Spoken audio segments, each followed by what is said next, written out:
In this video, I tell you about the murder of Mark Hasse in a parking lot.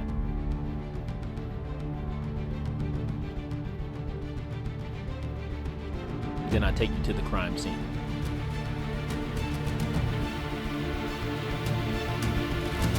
Welcome to True Crime Beyond.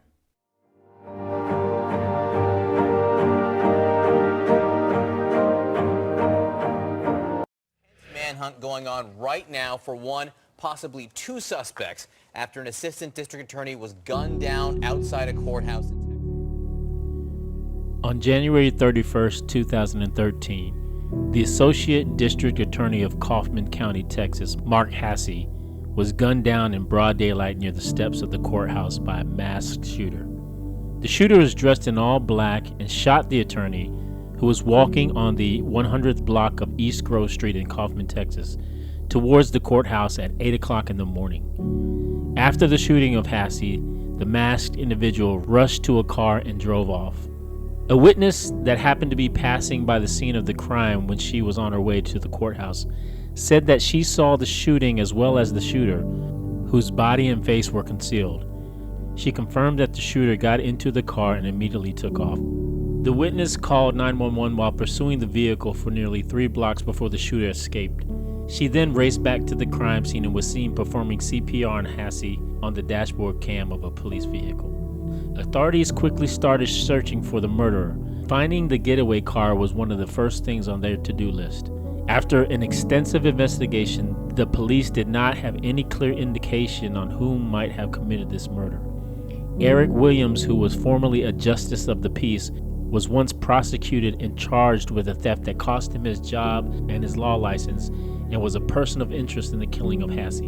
However, there was no real proof of his involvement in the crime up to that point. 2 months after Mark Hasse's murder, the community was still living in fear and trying to recover from the murder when 2 shocking killings rocked the tight-knit city.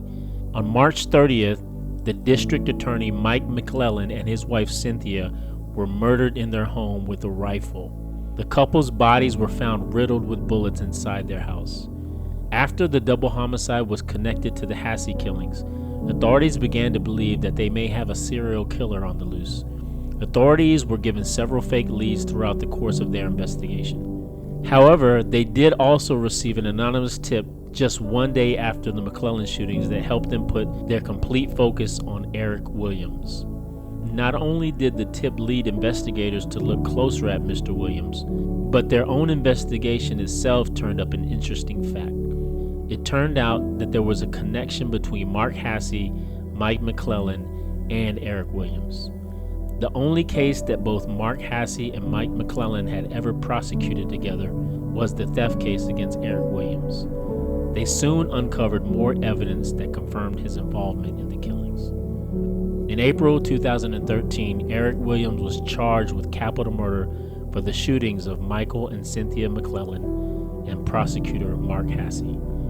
He was tried for the killings in December the following year and was found guilty of capital murder. Williams was sentenced to death. Additionally, his wife Kim Williams also admitted to her role in the murder as the getaway driver and pled guilty, receiving a 40-year term.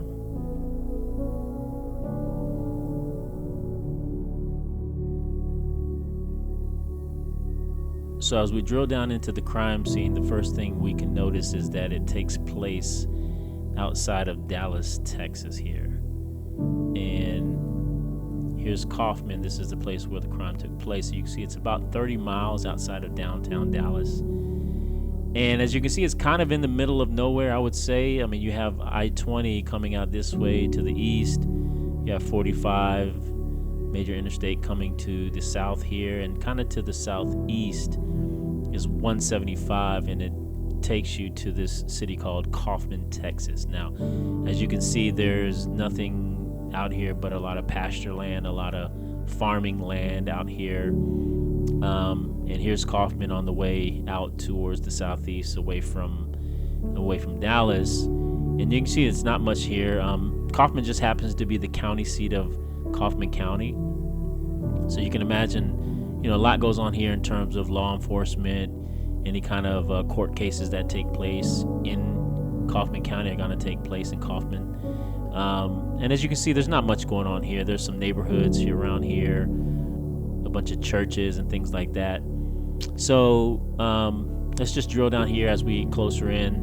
This is kind of like the center of the case that we're looking at here, Kaufman County Courthouse, because this is where Mark Hasse was on his way that morning before he was gunned down in cold blood in the parking lot. As you can see, here's the crime scene over here, and you can also see that it's really just a block away from where Mark Hasse was on his way in the morning. So let's go ahead and drill down and see what we can see in terms of on the street view. So as you can see, not much going on here. This is downtown Kaufman, and there's really not much to write home about. It's just kind of a real common, a real basic small city in Texas. But as we get closer in here, we see some landmarks here. The first landmark I'm gonna bring your attention to, and the second landmark will be in a different view. But as you look at some of the crime scene photos, you'll see that Mark Hasse actually was shot and killed and laid down here, right around here. And in a lot of the crime scene photos, you see the blood trail. You see a big coagulated blood spot here and some blood coming down. But in the crime scene photos, you also see this kind of broken up asphalt, which is kind of interesting. It's a very unique kind of pattern, but you see that very prominently in the crime scene photos. And what's interesting about that is even 10 years later, you still see this kind of broken up pattern of asphalt still there. It hadn't been, nothing's happened to it. So it's kind of like a landmark in a sense, but I'll show you some more landmarks as we go through the video. But just real quick, this is, again, kind of where we're at. And again, Mark was on his way to work, and he was going to be coming down this way, really, 1 block away from the parking lot. He would have made his way right over here and gone into the building there, and everything would have been okay. So this is a view of the crime scene in 2013. This is dated 2013 Google Street View. And as you can see, there's kind of that landmark I was telling you about in terms of the asphalt breakage. But you also see in this view, in this 2013 view, you see these kind of height barriers, if you will. I'm not sure exactly why they would have had these, but maybe a long time ago they were needed to make sure your car or vehicle wasn't tall enough maybe to get into this little drive-through area. I'm not sure what that's for, but there's a reason for them, and they had them there. And that's very prominent in the crime scene video and the crime scene photos. You see this.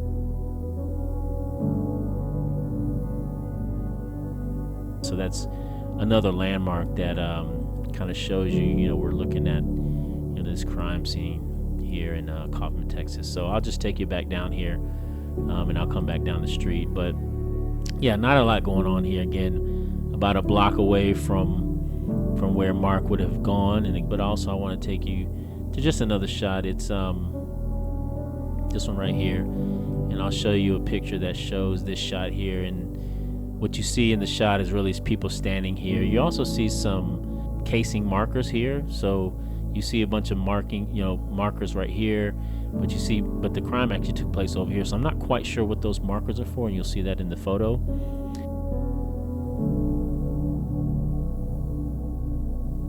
Let's go back to the 13 view. You'll see people standing here looking on this way. Obviously, everything is taped off. You see this sign here in the background. I think you even see a little bit of this dumpster here. So, but you see people onlooking here, obviously wanting to know what's going on and see what's going on. But again, not much is going on here. This is kind of like, again, a small city. And you don't get this context really so much in the episodes, is this idea of how close, Mark was to where he was headed. And you see kind of like some aerial views and stuff like that, but they don't tell you like exactly how close he was to it, And, kind of the ending of the story of this crime is that a couple of months later, Mark Hasse's friend, colleague, and boss Mike McClellan and his wife Cynthia McClellan were gunned down in their home in Kaufman. And so, as it turns out, this guy, Eric Williams, was on a killing spree. He had a hit list. And after the McClellans were killed, due to the great work of the investigators, they were able to identify him and really stop this killing spree because, again, he had a hit list and he had more people that he was going to kill before it was all said and done. And in some way, you can kind of empathize with the anger that Eric Williams had in terms of what happened to him over, such a tiny crime that he did. He was, fired from his job, lost his law license, spent some time in jail. And so you can empathize with the anger that he had, but not with how he expressed that anger in murdering in cold blood, 3 people, one of which was a completely innocent victim. But nonetheless, 3 deaths that were not even necessary. So that's the sad part about it. Mark Hasse was just the beginning of this crime spree and this killing spree. And so thankfully to the investigators, they stopped it before it could have got any worse. So